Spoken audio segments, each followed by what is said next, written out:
Hello everyone, welcome to sweet memories. Upcoming రివ్యూలోకి వెళ్ళిపోదాం. Amar and family అందరూ కలిసి హోలీ సెలబ్రేషన్స్లో పాల్గొనాలి అని గట్టిగా ఫిక్స్ అయిపోయాక అమర్ రెడీ అవుతూ ఉంటే బాగి అమర్ వైపు హ్యాపీగా చూస్తూ ఉంటుంది. మనోహరి అమర్ని తన్ని కలపడానికి ఒక ప్లాన్ అడిగితే బాగి ఒక అరటి తొక్క వేసి ఈ తొక్కపై కాలేసి జారి పడిపోయినట్టు యాక్ట్ చేయి, అప్పుడు ఆయన నిన్ను హోల్ చేస్తారు అని చెప్తుంది. కానీ ఆ ప్లాన్ అనేది బాగీకే వర్కౌట్ అవుతుంది. చూసుకోకుండా బాగీనే బనానాపై పై కాలు వేసేసరికి అమర్ బాగీనే పట్టుకుంటారు. ఇంకలా ఇద్దరు ఒకరి కళ్ళలోకి ఒకరు ప్రేమగా చూసుకుంటూ ఉంటే మనోహరి కదంతా చూసి చాలా అంటే చాలా ఇరిటేషన్ వస్తుంది. బాగి బాగి అని అంటుంది.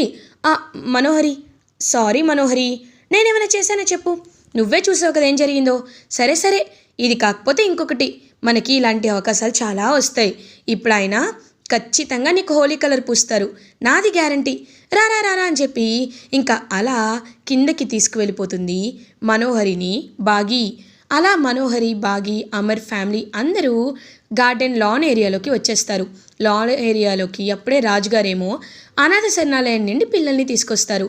పిల్లలందరూ నమస్కారం సార్, సార్ హోలీ అంటే బయట ఆడుకుంటుంటే చూసాం కానీ మాతో ఎవ్వరూ ఆడుకోలేదు సార్, మమ్మల్ని ఇంకా దూరం పెడుతూ ఉంటారు, కానీ మీరు మాత్రం మమ్మల్ని హోలీ ఆడడానికి ఇన్వైట్ చేశారు, thank you so much sir అని చెప్పి పాపం అనాథ పిల్లలందరూ అమర్కి థ్యాంక్స్ చెప్తారు. పిల్లలు, మీరు అన్ని పండుగలు తెలుసుకోవాలి, మీరు హ్యాపీగా ఉండాలి, మీకు ఈ అమరేంద్ర ఉన్నారని మర్చిపోవద్దు. ఇంకా అలా బుజ్జమ్మ దగ్గరికి వస్తారు అమర్. వచ్చి బుజ్జమ్మ, ఫస్ట్ నేనే నీకు కలర్ పూస్తాను ఓకేనా అని ఇంకా అలా కలర్ పూసి హ్యాపీ హోలీ బుజ్జమ్మ అని చెప్తారు. Thank you so much sir అని ఇంకా అలా పాపే అమర్కి కలర్ పూస్తుంది. అదంతా దూరం నుండి చూస్తూ బాగి ఎంతో హ్యాపీగా ఫీల్ అవుతుంది. ఎందుకంటే 5 years తర్వాత బుజ్జమ్మ తన కన్న తండ్రి దగ్గరికి చేరుకుంది అండ్ తన ఫస్ట్ హోలీని కూడా వాళ్ళ డాడీతోనే సెలబ్రేట్ చేసుకుంటుంది అని లోపల ఎంతో మురిసిపోతుంది బాగి.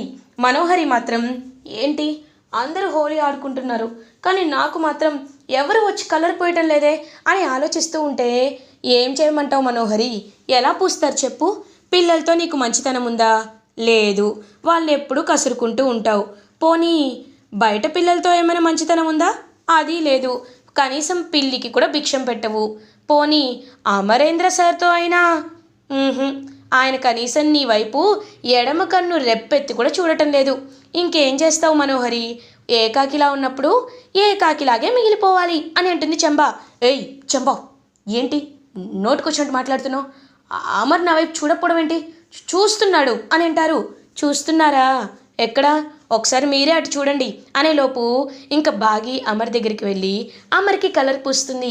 ఇంకా వెంటనే అమర్ కూడా బాగి దగ్గరికి వచ్చి బాగీకి కలర్ పూస్తారు. అలా ఇద్దరు హోలీ ఆడుకుంటూ ఇంకా వాళ్ళ పాత మెమోరీస్ని అయితే గుర్తు చేసుకుంటూ ఉంటారు. అదంతా దూరం నుండి చూస్తూ మనోహరి చాలా ఇరిటేటింగ్గా ఫీల్ అవుతుంది. బాగి, నాకు ఫన్ ఇస్తానని చెప్పి నువ్వు ఫన్ ఎంజాయ్ చేస్తున్నావా? చెప్తా నాగని రాబోతుంటే అప్పుడే కరెక్ట్గా ఫోన్ కాల్ వస్తుంది. అబ్బా, ఈ రణ్వీర్ ఒకడు ఛీ అని కాల్ లిఫ్ట్ చేసి హలో చెప్పు అని అంటుంది. ఏంటి మనోహరి, రాత్రి ఏం డ్రింక్ చేయలేదు కదా అని అంటారు. ఏయ్, నువ్వు డ్రింక్ చేసావు, నన్ను అంటావేంటి అని అంటుంది మనోహరి. లేకపోతే చెప్పు అంటున్నావేంటి? ప్లాన్ చెప్పాను కదా, మర్చిపోయావా అని అంటారు. సరే ఎక్కడున్నావు అని అడుగుతుంది. ఇంటి బయటే ఉన్నాను, పాపని బయటికి తీసుకురా అని అంటారు. చూడు రణ్వీర్, పాపను బయటికి తీసుకొస్తే నేను దొరికిపోతాను అని అంటుంది. లోపలికి వస్తే నేను దొరికిపోతాను, కనీసం పాపని బయటికైనా పంపించు, అంజు బయటికి వస్తే అప్పుడే కదా ప్లాన్ వర్కౌట్ అయ్యేది అని అంటారు. పంపించడమా? సరే చూస్తానాగు అని ఇంక చూస్తూ ఉంటే అంజు ఏమో హ్యాపీగా అందరితో కలర్స్ ఎంజాయ్ చేస్తూ ఉంటుంది. అప్పుడే మనోహరి ఇంకా అంజు దగ్గరికి వస్తుంది. అంజు కలర్స్ హ్యాపీగా ఆడుకుంటూ ఉంటే కావాలనే మనోహరి అంజు దగ్గరికి వచ్చి అంజు ఒకసారి ఇలా రావా అని పక్కకి తీసుకొస్తుంది. ఏమైంది మనోహరి ఆంటీ? ఓ, మీపై ఎవరు కలర్ వేయలేదా? హ్యాపీ హోలీ ఆంటీ అని కలర్ వేయబోతుంటే ఆగాగాగు అంజు, నాకు ఈ కలర్స్ పడవు, అందుకే చూడు నాకెవరు కలర్ వేయలేదు అని అంటుంది. ఓ, అలర్జీ ఉందా? మరి ఎలా ఆంటీ, లోపలికి వెళ్ళి పసుపు తీసుకురమ్మంటారా అని అంటారు. లేదు లేదు, ఇప్పుడు మన ఇల్లు ఉంది కదా, డివైడర్ దాటగానే ఒక షాప్ ఉంటుంది. అక్కడ ఆర్గానిక్ కలర్స్ అమ్ముతారు. కొంచెం వెళ్ళి తీసుకురావా? ఈ విషయం రాతోడితో చెప్దామంటే చూడు, రాతోడు కూడా ఆడుకుంటున్నాడు. మీ డాడీకి చెప్పలేను కదా, అందుకే నువ్వు చిన్నపిల్లవి కదా, వెళ్ళి తీసుకురా అని అంటారు. ఆర్గానిక్ కలర్స్ కావాలంతే కదా, సరే ఆంటీ తీసుకొస్తాను అని పాపం అంజు ఒంటరిగా బయలుదేరుతుంటే క్రూయల్గా నవ్వుకుంటుంది మనోహరి. కరెక్ట్గా అంజు అలా ఇంకా బయటికి గేట్ దాటి వస్తూ ఉంటే రణ్వీర్ కార్లో వెయిట్ చేస్తూ ఉంటాడు. ఇప్పుడు అంజు పాప డివైడర్ దాటి లోపలికి వస్తుంది, వచ్చాక కార్లో ఎక్కిచ్చేద్దాం అని ఈగర్గా వెయిట్ చేస్తూ ఉంటే అంజుని ఒక్క చెయ్యి ఆపుతుంది. ఆ చెయ్యిని చూసి, ఆ మనిషిని చూసి రణ్వీర్ ఒక్కసారిగా షాక్ అయిపోతాడు. రణ్వీర్కి చెమటలు పట్టేస్తాయి. చూసేసరికి బాగి బాగి అంజు చేయి పట్టుకొని ఆపి, అంజు ఎక్కడికి వెళ్తున్నావు అని అడుగుతుంది. అమ్మో, ఏంటి ఈ భాగమతి బయటకు వచ్చింది? అమర్ కంటే ఈ భాగమతినే డేంజర్ లాయరు. తను మనల్ని చూసిందంటే ఆడపులిలా వెంటాడుతుంది. నీకు తన గురించి తెలీదు, పద పద అని చెప్పి రణ్వీర్ ఇంకా తీసుకువెళ్ళిపోతాడు. ఏం లేదు మిస్ అమ్మ, మనోహరి ఆంటీకి మన ఇంట్లో ఉన్న కలర్స్ పడవంట, ఆర్గానిక్ కలర్స్ తీసుకురావడానికి వెళ్తున్నాను అని అంటుంది. అయితే ఒక్కదానివే వెళ్ళిపోతావా? చెప్పాలి కదా ఎవరితో అయినా అని అంటుంది. అంటే దగ్గరే కదా మిస్ అమ్మ అని అంటారు. సరే రా ఇద్దరం వెళ్దామని చెప్పి ఇంకా అలా బాగి అండ్ అంజు ఇద్దరు కలిసి వెళ్తారు. వెళ్ళి కలర్స్ తీసుకొస్తారు. మనోహరి ఈ పాటికి మా అంజుని రణ్వీర్ కిడ్నాప్ చేసి తీసుకువెళ్ళిపోయి ఉంటాడు. ఇప్పుడు నాకు ప్రశాంతంగా ఉంటుంది అని హ్యాపీగా చూసేలోపు బాగి అండ్ అంజు ఇద్దరు నడుచుకుంటూ లోపలికి వస్తారు. ఒక్కసారిగా షాక్ అయిపోతుంది మనోహరి. ఇదేంటి, నేనేదో అనుకుంటే ఇక్కడ ఏదో జరుగుతుంది. బాగి అంజు బయటకెళ్ళడం చూసేసిందా? అయ్యో వచ్చి అని అనుకుంటుంది. కొన్నిసార్లు దురదృష్టం అలాగే వెంటాడుతూ ఉంటుందిలే అని అంటుంది చెంబా. నువ్వు ఆప్ చెంబా. అంజు తీసుకొచ్చేసావా, థ్యాంక్ యూ అని ఇంకా అలా అంజు చేతిలో ఉన్న కలర్స్ని తీసుకుంటుంది మనోహరి. బాగీకి మాత్రం మనోహరి బిహేవియర్పై కాస్త డౌట్ వస్తుంది. అండ్ అంజు డివైడర్ క్రాస్ చేయబోతూ ఉన్నప్పుడే అక్కడ దూరంగా ఒక రెడ్ కలర్ కార్ కూడా కనబడుతూ ఉంటుంది బాగీకి. ఇంకా అలా అప్పుడే అమర్ వచ్చి, ఏమైంది అంజు, ఎక్కడికి వెళ్ళావు అని అడుగుతారు. ఏం లేదు డాడ్, వెళ్ళి ఆడుకుంటానని చెప్పి వెళ్ళిపోతుంది అంజు. ఇంకా అలా అమర్ బాగి వైపు చూస్తూ ఉంటాడు. బాగి మాత్రం అమర్తో మాట్లాడాలని ట్రై చేస్తూ ఉంటే బాగి అక్కడి వెళ్ళిపోతాడు అమర్.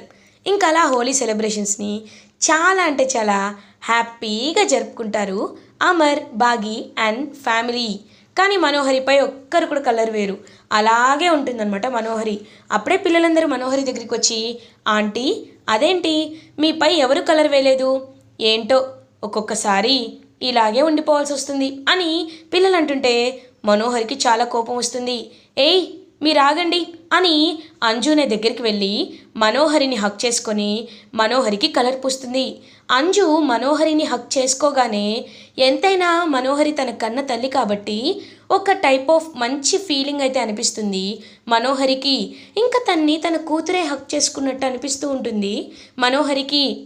ఆంటీకి ఎవరు లేరంటారేంటి? మనోహరి ఆంటీకి నేనున్నాను.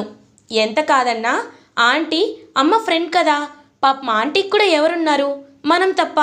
ఏ ఆంటీ, ఆంటీ వీళ్ళ 4 మెంబర్స్ ఒక టీమేమో, కానీ నేను మాత్రం మీ టీమే ఆంటీ అని అంటుంది. అవునా, మరి మనోహరి ఆంటీని ఎప్పుడూ ఇరికిస్తూ ఉంటావు కదా అంజు పాప అని అంటుంది చెంబా. అవును యాదమ్మ, ఇరికిస్తాను, కొన్నిసార్లు ప్రేమ కూడా అలాగే ఉంటుంది అని పాపం అంజు వాళ్ళందరూ ఇంక ఫ్రెష్ అవ్వడానికి లోపలికి వెళ్ళిపోతారు. మనోహరి మాత్రం ఆలోచనలో పడుతుంది. చెంబా మనోహరితో, మనోహరి ఏమైంది, అంజు ఇంటికి మళ్ళీ వచ్చేసిందని రణ్వీర్ ప్లాన్ ఫ్లాప్ అయిందని ఆలోచిస్తున్నావా అని అంటారు. అది మాత్రమే కాదు చెంబా, ఆ అంజు నన్ను వచ్చి హక్ చేసుకున్నప్పుడు నాకు అదో టైప్ ఆఫ్ ఫీలింగ్ అనిపించింది, అది ఇప్పటివరకు ఎవరితో రాలేదు, అదేంటో అర్థం కావట్లేదు అని అంటారు. ఏమో, ఒక్కొక్కసారి ఒక్కొక్కరికి ఒక్కొక్కలా అనిపిస్తూ ఉంటుంది. అలా నీ మనసుకి ఆ అంజు మనసుకి ఏ సంబంధం ఉందో ఎవరికి తెలుసు. సరే మనోహరి, ముందు రణ్వీర్కి కాల్ చేసి ఎందుకు కిడ్నాప్ చేయలేదో అడుగు అని అంటారు. ఇంక వెంటనే రణ్వీర్కి కాల్ చేసి, హలో, పాపని తెలివిగా బయటికి పంపించాగా, ఏం నీ ప్రాబ్లం అని అంటుంది. ప్రాబ్లం అంటావేంటి? పాప ఒక్కదాన్ని పంపిస్తే అంజుని కిడ్నాప్ చేసి తీసుకువెళ్ళిపోయేదాన్ని. కానీ ఆ అంజుతో పాటు ఆ భాగమతి కూడా వచ్చింది. తెలుసు కదా భాగమతి గురించి. ఒక్కసారి కొంచెం అనుమానం వచ్చినా వేటాడి వెంటాడుతుంది. ఒక్కసారి అమరేంద్రతో చెప్పిందంటే ఈసారి జైల్లో పెట్టించడు, ఏకంగా చంపేస్తాడు. కాబట్టి తప్పుకోవాల్సి వచ్చింది. ఓ అవునా, అయితే ఈ ప్లాన్ నువ్వే ఫ్లాప్ చేసుకున్నావు, నాకైతే ఏ సంబంధం లేదు. సరే నేను కాల్ కట్ చేస్తాను అని అంటుంది మనోహరి. హలో మనోహరి, ఇంకా 29 రోజులు మాత్రమే టైం ఉంది. ఈ లోపు నా పాపను నాకు తీసుకురాకపోతే, ఒకటి అంటారు కదా, నేను మునిగిపోయినా పర్లేదు పక్కన వాళ్ళని కూడా ముంచేస్తాను అని, అలా నేను జైలుకు వెళ్తానో పోతానో అదంతా నాకు అవసరం లేదు. నీ గురించి మాత్రం అమర్కి నిజం చెప్పేస్తా. ఇది ఫైనల్.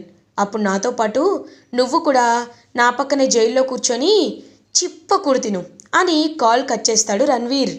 ఇంకా అలా అమర్ అయితే హ్యాపీగా ఫ్రెష్ అయ్యి బయటికి వచ్చేసరికి బాగి అలా చూస్తూ ఉంటుంది అమర్ వైపు.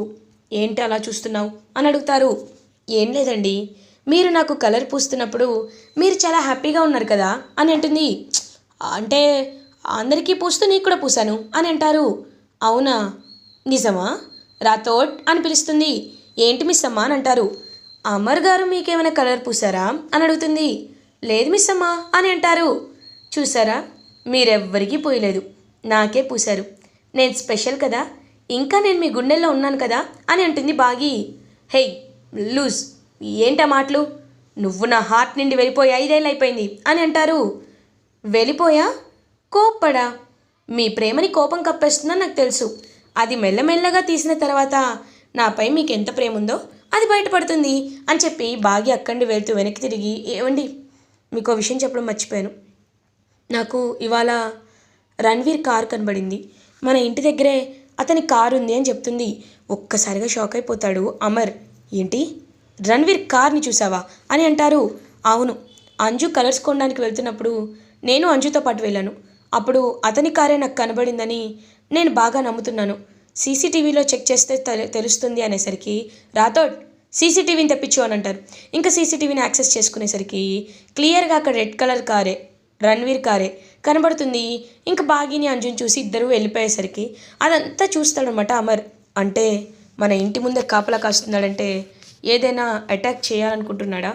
వాడి అటాక్ని నేను ఖచ్చితంగా తిప్పికొట్టాలి. అసలు వాడికి ఏం కావాలో నాకు తెలియాలి, తెలిసి తీరాలి అని అమర్ మనసులో అనుకుంటారు. వెంటనే బాగి, ఏమండి మీకు ఒకటి చెప్పనా, కొంతమంది మొండి వాళ్ళు ఉంటారు. అలాంటి మొండి వాళ్ళని మనం మొండితనంతోనే వాళ్ళ దారిలోనే వెళ్ళి వాళ్ళని దెబ్బ కొట్టాలి అని అంటుంది. అంటే ఎలా మిస్ అమ్మా అని అడుగుతారు. చెప్తాను ఒకటి అని ఇంకొక ప్లాన్ చెప్తుందనమాట బాగి. సో వెంటనే అమర్ కరెక్ట్ ప్లాన్ చెప్పింది అని మనసులో అనుకున్నా, పైకి మాత్రం అది కనిపించనివ్వకుండా రాథోడ్ సరే వెళ్ళి నిద్రపోండి, టైం అయింది కదా అని అక్కడిని వెళ్ళిపోతారు. నేను ఇంత కష్టపడి ప్లాన్ చెప్తే ఆయనకి కనీసం థ్యాంక్స్ చెప్పడానికి ఏంటి రాథోడ్ అని అంటుంది బాగి. మిస్సమ్మా, ఎప్పుడైనా సారు ప్లాన్ బాగాలేదనుకో మొహం మీద తిట్టేస్తారు. అదే ప్లాన్ బాగుందనుకో ఇలాగే సైలెంట్గా వెళ్ళిపోతారు. సారికి ప్లాన్ నచ్చింది మిస్ అమ్మ, అందుకే వెళ్ళిపోయారు, నువ్వేం కంగారు పడద్దు అని ఇంకా అలా తీసుకువెళ్ళిపోతాడనమాట రాథోడ్ బాగిని. ఇది ఇలా ఉండగా నెక్స్ట్ డే మార్నింగ్ అవుతుంది. రణ్వీర్ హ్యాపీగా తన గెస్ట్ హౌస్లో కూర్చొని ఎలా అయినా అంజుని కిడ్నాప్ చేయాలి అని ఆలోచిస్తుంటే ఒక కార్ ఇంటి ముందుకి వచ్చి ఆగుతుంది. ఈ టైంలో ఎవరు అని చూసేసరికి అమర్ రణ్వీర్ ఇంటి లోపలికి నడుచుకుంటూ వస్తాడు. ఒక్కసారిగా అమర్ని చూసి షాక్ అయిపోతాడు రణ్వీర్. భయం వేస్తుంది, వణుకొస్తుంది, చెమటలు పడుతూ ఉంటాయి. ఇంకా వెంటనే అమర్ అలా రణ్వీర్ ఎదురుగా కూర్చొని, హాయ్ రణ్వీర్, ఎలా ఉన్నావు? తెలుసుకున్నానంతా. బెయిల్ 1 మంత్ మాత్రమే అంట కదా, తర్వాత జైలుకి వెళ్ళిపోతావు అంట కదా. ఈలోపే నీ కూతురు గురించి తెలుసుకోవాలనే నా ఇంటి ముందు కాపలా కాస్తున్నావా అని అడుగుతారు అమర్. చూడు అమరేంద్ర, నేను నీకు పాయింట్ టు పాయింట్ చెప్పేస్తున్నాను విను. నా పాప నాకు కావాలి, నా పాప ద్వారా నాకు ఆస్తి వస్తుంది. నా కన్న కూతురు ఎవరో నేను చూపిస్తే కానీ నా కోర్టులో నా ఆస్తి నాకు రాదు. నా ఆస్తే వస్తే నేను మహారాజులో బ్రతుకుతాను, జైల్లో ఉండను. నీ ఫ్యామిలీపై అటాక్ చేశానంటే అది ఒకరు చెప్పడం వల్ల చేశాను. నీకు నాకు మనస్ఫూర్తిగా ఎలాంటి శత్రుత్వం లేదు. కాబట్టి నా పాపను నాకు అప్ప చెప్తే నేను వెళ్ళిపోతాను. ఈ మాట నువ్వు రిక్వెస్ట్ అనుకుంటావో వార్నింగ్ అనుకుంటావో నీ ఇష్టం అమరేంద్ర అని అంటారు రణ్వీర్. రణ్వీర్, ఆఫర్లు ఇవ్వడం మాత్రమే కాదు, ఆఫర్ వినడం కూడా నేర్చుకో.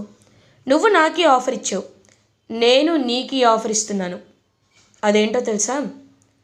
నీ కన్న కూతుర్ని నీకు అప్ప చెప్పాలని నేను డిసైడ్ అయ్యాను రణ్వీర్. కానీ వన్ కండిషన్, నీ భార్య ఎవరో ఈసారి నాకు క్రిస్టల్ క్లియర్గా తెలియాలి. నీ భార్యకి సంబంధించిన ప్రూఫ్స్ అన్నీ నాకు కావాలి. నువ్వు నీ భార్య పెళ్లి చేసుకున్నట్టు marriage certificate and original things అన్నీ నాకు ఇస్తేనే, వాటిపై నేను నమ్మకం కుదిరితేనే నీ పాపని నీకు తెచ్చి అప్పచెప్తాను. It's my promise. మాట ఇచ్చినప్పుడు నేను తప్పను. మొన్నలాగా ఒకప్పుడులాగా వేరే ఫేక్ పాపని తీసుకొచ్చి పెట్టను. కానీ నీ భార్య ఎవరో నువ్వు చెప్తే బ్రతికిపోతావు.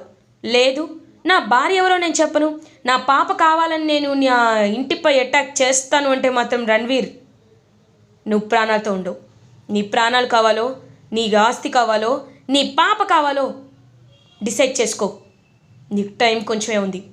నీ ఒరిజినల్ భార్య నాకు చూపించు అని అక్కడి నుండి వెళ్ళిపోతాడు అమర్. ఒక్కసారిగా రణ్వీర్ అయితే ఆలోచనలో పడతాడు. ఇప్పుడు మనోహరికి నేను హెల్ప్ చేయడం వల్ల జైల్లో ఉన్నాను. మనోహరికి హెల్ప్ చేస్తే ఇప్పుడు నాకేమొస్తుంది? నాకు నా కన్న కూతురు కావాలంటే అమరేంద్ర చెప్పినట్టు నా భార్య మనోహరిని అని అమర్కి ప్రూవ్ చేయాలి. కానీ అది నిజం అనుకుంటాడో అబద్ధం అనుకుంటాడు. కాబట్టి ప్రూఫ్స్ అని సంపాదించి ఖచ్చితంగా మనోహరి నా భార్య అని అమర్కి తెలిసేలా చేస్తే నా పాపను నాకు ఇచ్చేస్తాడు అని ఫిక్స్ అయిపోతాడు రణ్వీర్. ఇలా ఎపిసోడ్ ఎండ్ అవుతుంది. ఫర్దర్ ఎపిసోడ్ రివ్యూస్ ముందుగా మీకు కావాలి అనుకుంటే మా ఛానల్ని సబ్స్క్రైబ్ చేసుకోండి. Thanks for watching.